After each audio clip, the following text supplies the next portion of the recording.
ह्या बामणानं पहिलंच शेतकऱ्याचं वाटोळ केलेलं आहे आणि आजही हे बामणं शेतकऱ्याच्या मुळावर आलेलेच आहेत. जगामध्ये म्हणतात की ब्राह्मण फार पवित्र असते आणि त्या ब्राह्मणानं हे करायले का ब्राह्मण? हा, शेतकऱ्याचं सगळं रक्त पिऊन हा ब्राह्मण खुर्चीवर बसला तर बसला सगळ्याचा काटा काढायला. ही नीती आहे का? निजामपेक्षा बेकार परिस्थिती आज शेतकऱ्यावर आलेली. रस्त्याला देवाचं नाव द्यायले, शक्तीपीठ चाललं आणि हे बीट घालून मंदिरात नाचायले, नावाखाली फसवणूक शेतकऱ्याची करायले. कशामुळे करायलेत फसवणूक? हे कोणाचं कारस्थान आहे? हे राजकीय कारस्थान. लोकशाहीची हुकुमशाही करून हा शेतकरी रोजाचा काढताय रोड. कोण आहे? देवेंद्र फडणवीस. काय करते देवेंद्र फडणवीस?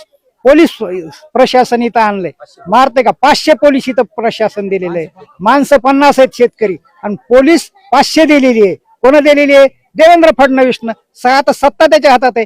पहिली निजामशाहीची हुकुमशाही होती, तशी ही हुकुमशाही आज कोण चालवायले? देवेंद्र फडणवीस चालवायला आहे. निजामपेक्षा बेकार परिस्थिती आज शेतकऱ्यावर आलेली. निजाम परिस्थिती तरी ठीक होती, आजची ही बिकट कला कोण आणलेली आहे शेतकऱ्यावर? हे सरकारनं आणलेली. कोण आहे? देवेंद्र फडणवीस कारणीभूत आहे याला. ह्या बामणानं पहिलंच शेतकऱ्याचं वाटोळ केलेलं आहे आणि आजही हे बामणं शेतकऱ्याच्या मुळावर आलेलेच आहेत. आमची जमीन चालली म्हणून कळकळ लागायली, बोंबीच्या देठापासून कळकळ लागायली. आम्हाला रात्रभर झोप येईन. रात्रंदिवस पोलीस आमच्या गावात उभीच आहे. 2 वाजता पोलीस, 1 वाजता पोलीस, हजारच गस्ता मारायला. काय खाल्ले आम्ही? चोऱ्या केल्यात कोणाच्या? 12:30 नोटीस आणून घराला लावल्यात लोकांच्या. झोपी दी असता नवरदेवाला मंदिरात बूट घालून जाऊ दिलं नाही आम्ही कधी.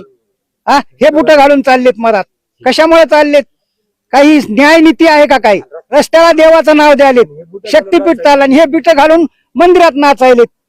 ही कृती आहे का? आहे जगामध्ये म्हणतात की ब्राह्मण फार पवित्र असते आणि त्या ब्राह्मणानं हे करायले का ब्राह्मण? हा, शेतकऱ्याचं सगळं रक्त पिऊन हा ब्राह्मण खुर्चीवर बसला तर बसला सगळ्याचा काटा काढायला. ही नीती आहे का? ही नीती आहे का? न्याय नीतीनं चालवणं काहीतरी. अरे मुख्यमंत्री झाला, पद झालं, सत्ता झाली म्हणजे काय सत्तेवर काम करतो का? नाही देणार. मरू द्या, आम्हाला मारू द्या, सगळे गोळ्या घालू द्या इथं, तरी आम्ही शक्तीपीठ होऊ देणार नाही. सोलापूर जिल्ह्यातील एका छोट्याशा गावामध्ये गणपत पाटील नावाचा शेतकरी राहत आहे. वय जवळपास 60 वर्ष. अंगावर सुरकुते आहेत, पण मनामध्ये अजूनही मेहनतीची ताकद आहे. त्याचं घर गावाच्या टोकाला आहे. कौलारू घर. घरासमोर तुळशी वृंदावन, अंगणामध्ये आंब्याची झाडं आणि माग वडिलोपार्जित शेती. गणपतच्या आजोबांनी ती जमीन विकत घेतली होती, वडिलांनी जपली आणि आता गणपत ती पुढच्या पिढीसाठी सांभाळत आहे. त्याच्यासाठी ती जमीन फक्त माती नाही, तर ती त्याच्या आईसारखी आहे. गणपतची पत्नी सुमित्रा रोज सकाळी तुळशीला पाणी घालते. घरात 2 मुलं आहेत. मोठा मुलगा संतोष पुण्यामध्ये कंपनीमध्ये काम करत आहे आणि धाकटी मुलगी मीनाचं लग्न झालेलं आहे. दोघंही शहरामध्ये जरी असले तरी गावातलं घर म्हणजे त्यांचं जग होतं आणि येणाऱ्या पिढ्यांसाठी ती शिदोरी आहे. दिवाळी असो, दसरा असो की एखादा सण, सगळे या घरामध्ये जमा होत. एके दिवशी गावामध्ये बातमी आली, इथून नवीन शक्तीपीठ महामार्ग जाणार आहे. गावभर चर्चा सुरू झाली. काही लोक आनंदी होते. त्यांना असं वाटत होतं की विकास होईल, रस्ते होतील, व्यापार वाढेल. परंतु अनेक शेतकऱ्यांच्या चेहऱ्यावर चिंता सुद्धा आहे. कारण महामार्ग कुठून जाणार याचा नकाशा अजून स्पष्ट नव्हता. आणि काही दिवसांनी सरकारी अधिकारी गावामध्ये आले. सर्वेक्षण सुरू झालं. लाल रंगाचे खांब जमिनीत रोवले जाऊ लागले. लोकांच्या मनामध्ये भीती वाढू लागली. गणपतीही रोज आपल्या शेतामध्ये जाऊन त्या खांबाकडे पाहत होता. एक दिवस अधिकाऱ्यांनी त्याला बोलावलं आणि एक कागद त्याच्या हातामध्ये दिला. गणपतने कागद वाचला आणि त्याच्या पायाखालची जमीन सरकली. महामार्ग त्याच्या घरातून आणि शेतातून जाणार आहे. त्या रात्री गणपतला झोप आली नाही. तो घराच्या अंगणामध्ये बसून राहिला. चंद्रप्रकाशामध्ये त्याने आपल्या घराकडे पाहिलं. भिंत दिसत होती, कौल दिसत होते, तुळशी वृंदावन दिसत होतं आणि प्रत्येक गोष्ट त्याला भूतकाळामध्ये घेऊन जात होती. याच घरामध्ये त्याचा जन्म झाला होता. याच अंगणात त्याने पहिलं पाऊल टाकलं होतं. याच झाडाखाली त्याच्या आईने त्याला जेवण भरवलं होतं. वडिलांच्या अंत्यसंस्कारानंतर तो इथेच बसून रडला होता आणि आज हे सगळं काही महिन्यात नाहीसं होणार आहे. सुमित्राने त्याला धीर दिला. सरकार नुकसान भरपाई देईल. पण गणपतच्या डोळ्यामध्ये पाणी आलं. तो म्हणाला, पैशाने आई विकत मिळते का? पैशाने बालपण परत येतं का? पैशांनी आठवणी मिळतात का? आणि सगळ्यात महत्त्वाचं म्हणजे हा जो निसर्ग उद्ध्वस्त होत आहे, शेती उद्ध्वस्त होत आहे, ती शेती, तो निसर्ग हा पैशाने विकत मिळणार नाही.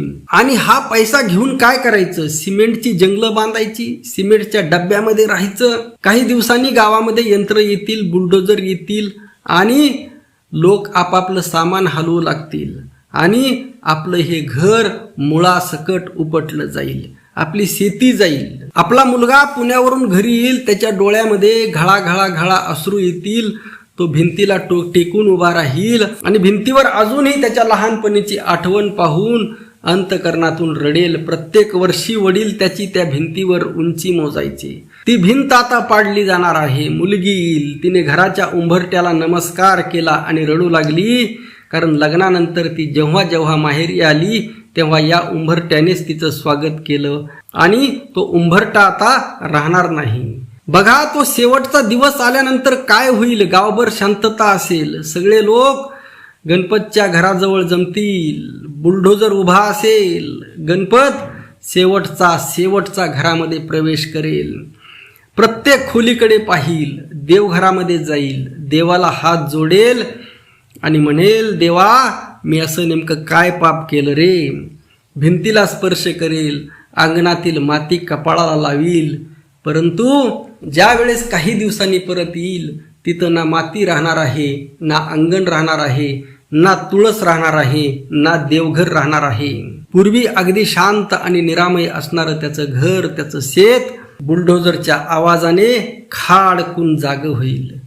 क्षणभरामध्ये घाव बसेल घरावर, कौल खाली पडेल, भिंती हादरतील आणि काही मिनिटामध्ये त्याचं घर मातीच्या ढिगाऱ्यामध्ये बदलेल. पण काही बोलता येणार नाही, तोंडातून ब्र शब्द निघणार नाही, परंतु अंतकरणात जे किती दुःख होणार, किती, त्याच्या डोळ्यामध्ये हजारो अश्रूंचे थेंब येतील, पण ते अश्रूंचे थेंब पुसणारा कोणी नसणार आहे.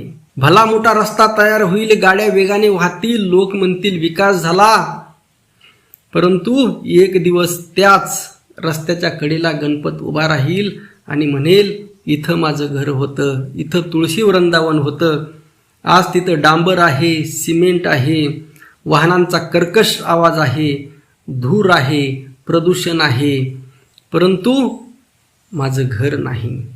मुलगा विचारेल, काय बघताय बाबा? गणपत हसण्याचा प्रयत्न करत म्हणेल, काही नाही रे, माझं गाव शोधतोय, माझं घर शोधतोय, माझं बालपण शोधतोय. मित्रांनो, हा विकास समाजासाठी आवश्यक असतो, परंतु कुठवर? आणि पर्यायी मार्ग उपलब्ध असताना, एक मार्ग ऑलरेडी उपलब्ध असताना दुसऱ्या मार्गाचा अट्टहास कशासाठी?